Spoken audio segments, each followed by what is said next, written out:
السلام علیکم، میں امداد سمرو۔ معافی میں نہیں مانگوں گا، تم مجھ سے معافی مانگو۔ یہ بات کئی بار عمران خان صاحب کہہ چکے اسٹیبلشمنٹ کو، مگر اب یہی جملہ ہم مولانا فضل الرحمان صاحب دہرا رہے ہیں۔ معاملہ ہے مولانا فضل الرحمان صاحب کے متنازع بیان کا، ایک تقریر کا، جس کے چند جملوں پر ایک بہت زیادہ جو ہے پاکستان بھر میں رد عمل آیا، اور خاص طور پر حکومت کے اندر سے، علماء کرام سے، اور یہاں تک کہ کراچی بار نے بھی مولانا فضل الرحمان صاحب کے اس بیان کے خلاف ایک قرارداد منظور کی، مذمتی قرارداد، بعد میں وہ واپس لے لی گئی۔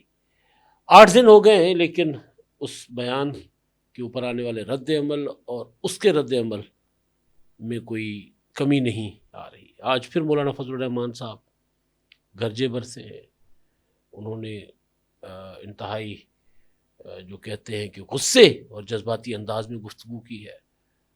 معاملہ جو مولانا فضل الرحمان صاحب کی 11 جولائی کی تقریر کا تھا، قصور میں جلسے سے خطاب کرتے ہوئے انہوں نے کہا تھا کہ جی سیاست میں مداخلت بند کی جائے، تمام ادارے اپنی اپنی آئینی حدود میں رہیں۔ پھر انہوں نے دہشت گردی کا ذکر کیا، بلوچستان کا، خیبر پختونخوا کا، اور پھر یہ بھی کہ جی ہمیں کہا جا رہا ہے کہ لشکر بناؤ تم دہشت گردوں کے خلاف، تو اگر ہم لشکر بنائیں تو پھر تم کس چیز کی تنخواہ لیتے ہو؟ اور ہمارے سر پر، جو کہ متنازع جملہ تھا کہ ہمارے سر پر آپ شہیدوں کا احسان کیوں چڑھاتے ہو؟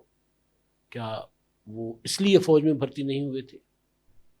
اور کیا وہ تنخواہ نہیں لیتے؟ تو بہرحال اس جملے پر خطرناک قسم کا رد عمل آیا مولانا فضل الرحمان صاحب کے خلاف۔ معافی مانگنے اور بیان واپس لینے کا مطالبہ کیا گیا مولانا فضل الرحمان صاحب سے۔ اب آج ہوا یوں کہ جمعیت علماء اسلام نے ایک وکلا کنونشن کا انعقاد کیا تھا، وہاں مولانا فضل الرحمان صاحب نے کی گفتگو۔ اب اس میں کچھ چیدہ باتیں جو مولانا صاحب نے کہی ہیں وہ میں آپ کے سامنے رکھوں گا، اور کچھ لوگوں کا خیال ہے کہ اگر مولانا صاحب کے بیان کو درگزر کر دیا جاتا تو پھر معاملہ اتنا طول نہ پکڑتا یا تلخی اتنی نہ بڑھتی، مگر کہا جاتا ہے کہ کیونکہ نظام کے اندر بے چینی بہت ہے، اس وجہ سے چھوٹی چھوٹی چیزیں یا چھوٹی بڑی چیزیں وہ نظر انداز نہیں ہو پا رہی۔ جس طرح جاوید ہاشمی صاحب کے بارے میں بھی ان کے گھر پر جس طرح پولیس گئی اور پھر ان کے اوپر بجلی چوری کا مقدمہ ہوا، تو وہ بھی کہا جا رہا ہے کسی چیز کا ایک جو ہے اندیہ ہے، اشارہ ہے کہ نظام کے اندر بے چینی ہے۔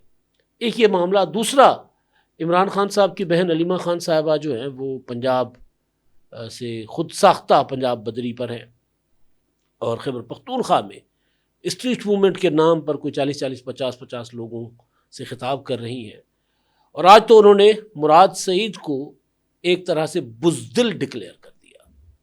انہوں نے کہا چھپے کیوں بیٹھے ہو، باہر کیوں نہیں آتے، سوات کے لوگ تمہارا انتظار کر رہے ہیں، تمہارے منتظر ہیں، تو آؤ قیادت کرو، گرفتاری سے ڈرتے ہو؟ ہم نہیں ڈرتے گرفتاری سے، ہم تو جیل جانے کو بھی تیار ہیں۔ تو علیمہ خان صاحبہ جو ہے وہ تھیں قبل سوات والی سائڈ پر، تو ویڈیو کے آخر میں اس کا بھی ذکر ہوگا، کیونکہ انہوں نے پی ٹی آئی کی ساری روپوش لیڈرشپ کو کہا ہے کہ مرد بنو، باہر آؤ، باہر کیوں نہیں آتے؟ بات تو ٹھیک ہے، چھپ کر بیٹھ کے اقتدار انجوائے کیا۔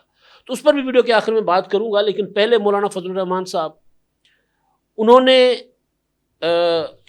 یہ بات جو میں نے آپ کو بتائی تھی کہ 24 گھنٹوں کے بعد، 48 گھنٹوں کے بعد رد عمل آیا تھا مولانا فضل الرحمان صاحب کے اس متنازع بیان کا۔ کچھ لوگوں کا خیال ہے کہ وہ اصل بات جو زیادہ جس پر رد عمل آیا ہے وہ جملہ اور ہے، وہ ہے کہ سیاست میں مداخلت بند کر دو۔ یہ کہا جا رہا ہے کہ اس چیز پر مولانا فضل الرحمان صاحب کے خلاف جو ایک پراپر ایک ماحول بنتا ہے، اور پھر ایک کے بعد ایک وزیر پریس کانفرنسز کرتے ہیں، پھر ٹویٹر پر مولانا فضل الرحمان صاحب کی ٹرولنگ شروع ہو جاتی ہے۔ ظاہر بیان متنازع تھا، گفتگو شہید شدہ کے متعلق متنازع تھی، لیکن جو آج مولانا صاحب نے کہا، انہوں نے کہا کہ جی 48 گھنٹوں کے بعد پتہ چلا کہ میں نے بات کی ہے۔ ایک مولوی صاحب مجھے جلسے میں مبارکباد دیتا ہے اور اگلے دن روتا ہے۔ انہوں نے کہا کہ اگر پاکستان کا سپاہی قربانی دیتا ہے اور اسی لیے بھرتی ہوا ہے، چاروں صوبوں میں جا کر بات کروں گا، یعنی بات اپنی ریپیٹ کر رہے ہیں، تم نے میرے علماء کو شہید کیا، میرے استاد مولانا حسن جان شہید ہوئے، میں نے باجوڑ میں 100 جنازے اٹھائے، روزانہ 2-3 جنازے اٹھاتا ہوں، کیا تم کبھی میرے جنازوں پر روئے ہو؟ میں تو آپ کے ہر جنازے پر رویا ہوں۔ عدم اعتماد کی فضا تم نے پیدا کی ہے۔ ظاہر ہے وہ جن سے مخاطب ہیں وہ تو سب سمجھ ہی رہے ہیں۔ ساتھ ساتھ مولانا صاحب نے کہا کہ جس افسر کے آفس سے میرے خلاف پروپیگنڈا کیے گئے وہ معافی مانگے۔ تم نے اپنے شہداء کی اور ان کی فیملیز کی توہین کی ہے، میرے شہداء کی توہین کی ہے۔ وہی جہاں سے میں نے آغاز کیا تھا کہ مولانا صاحب کہہ رہے ہیں کہ جی میں کیوں معافی مانگوں، تم معافی مانگو۔ دوسرا مولانا فضل الرحمان صاحب وہ کہہ رہے ہیں کہ جی ہم ہمیشہ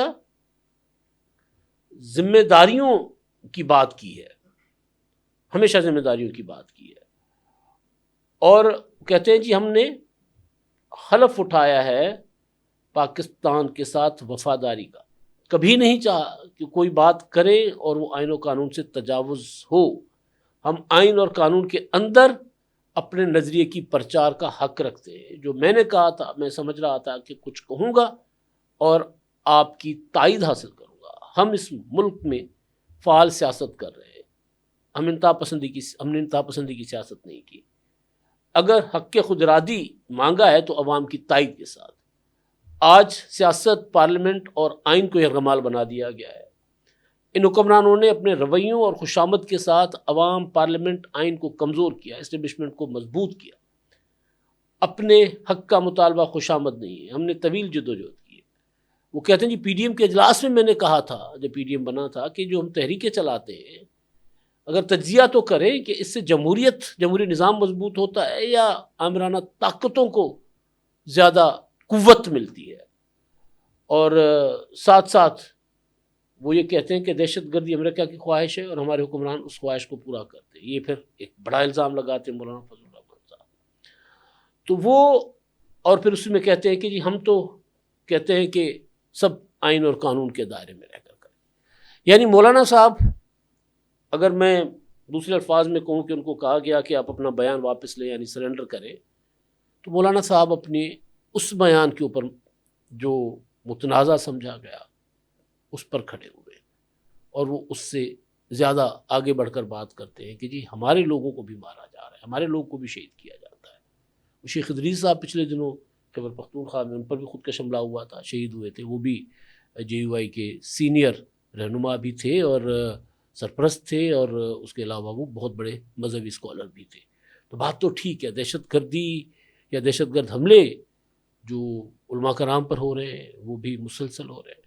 اور میں نے تو ہمیشہ ایک بات کی ہے کہ وہ آرٹیکلس بھی میرے اس ٹائم جب میں پاکستان میں دہشت گردی عروج پر تھی، ابھی علماء کرام پر حملے نہیں ہوتے تھے، تب بھی میں یہ کہتا تھا کہ جو طالبان ہے، ٹی ٹی پی ہے، ان کا جو اصل ٹارگٹ ہوں گے نا سیاسی لیڈرشپ کے بعد، وہ مذہبی سیاسی جماعتوں کی لیڈرشپ ہوگی۔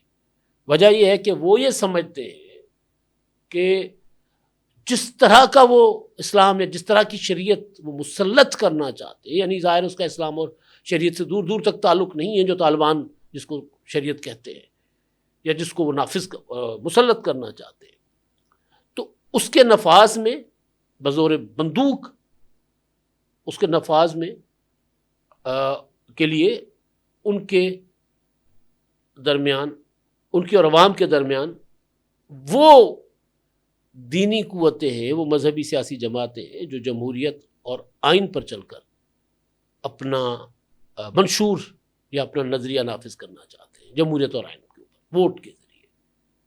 تو سب سے بڑی رکاوٹ وہ علماء ان کے سامنے ہیں، اور وہ علماء کو بھی نہیں بخشیں گے۔ پھر آپ نے دیکھا جماعت اسلامی کی بھی کچھ لیڈرشپ پر حملے ہوئے، جمعیت علماء اسلام بہت زیادہ حملوں کی زد میں رہی، کیونکہ وہ دیگر سیاسی جماعتوں سے، مذہبی جماعتوں سے زیادہ طاقتور ہے۔ تو جناب یہ مولانا فضل الرحمان صاحب کی گفتگو ہے، اور اب معاملہ کہاں جا کر تھمے گا، تلخی بڑھے گی، انجام کیا ہوگا، کچھ نہیں کہا جا سکتا، لیکن رد عمل یہ بتاتا ہے کہ نظام کے اندر بہت زیادہ بے قراری، بے چینی اور شاید کہیں کہیں غیر یقینی بھی ہے، اس لیے پھر کوئی بھی بات نظر انداز نہیں ہو رہی۔ اچھا جی، آج علیمہ خان صاحبہ جو ہیں وہ قبل میں تھیں، اور میں نے ویڈیو دیکھی، اور وہ ویڈیو ہے جو تحریک انصاف کے اپنے سوشل میڈیا ونگ چلانے والے جو یوٹیوبر تھے انہوں نے شیئر کی.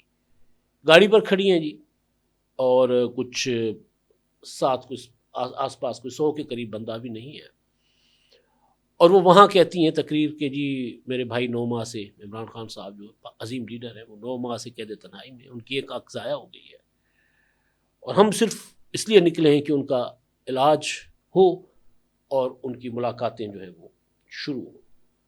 اور انہوں نے کہا کہ عمران خان نے کہا تھا آخری ملاقات میں کہ میں ان کے سامنے نہیں جھکوں گا, یزیدیت کے سامنے نہیں جھکوں گا, آزادی یا موت. اور پھر انہوں نے کہا کہ میں کہتی ہوں کہ آزادی یا شہادت. پھر وہاں نعرے لگوائے آزادی یا موت کے علیمہ خان صاحبہ نے, اور کہا لوگوں کو کہ جی آپ نکلیں, کیوں نہیں نکل رہے, اپنی لیڈرشپ کو بھی ان کا بھی ساتھ دیں, ان کو بھی نکالیں. لیکن جو بات انہوں نے کی الفاظ ان کے نہیں ہیں, میں ان کے الفاظ کو ذرا تشریح کرتا ہوں, ان کے الفاظ کی جو انہوں نے کہے. وہ یہ کہتی ہیں کہ جی میں مراد سعید کو کہوں گی کہ وقت آ گیا ہے, اب عمران خان کو آپ کی ضرورت ہے, وہ 9 ماہ سے قید تنہائی میں ہے,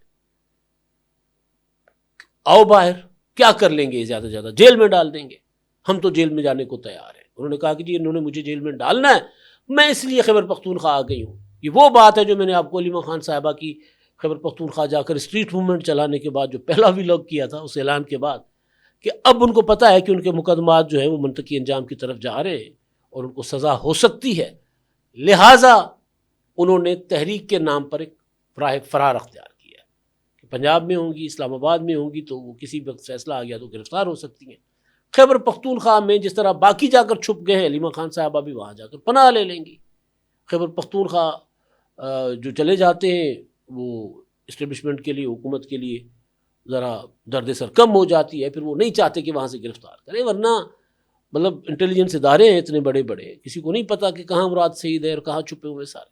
بہرحال انہوں نے کہا کہ جی مراد سعید آؤ, سوات تمہارا انتظار کر رہا ہے, آؤ لیڈ کرو, اور دیگر روپوش اپنے پارٹی کے لوگوں کو بھی کہتی ہوں کہ آ جاؤ, کیا کر لیں گے, جیلوں میں ڈال دیں گے.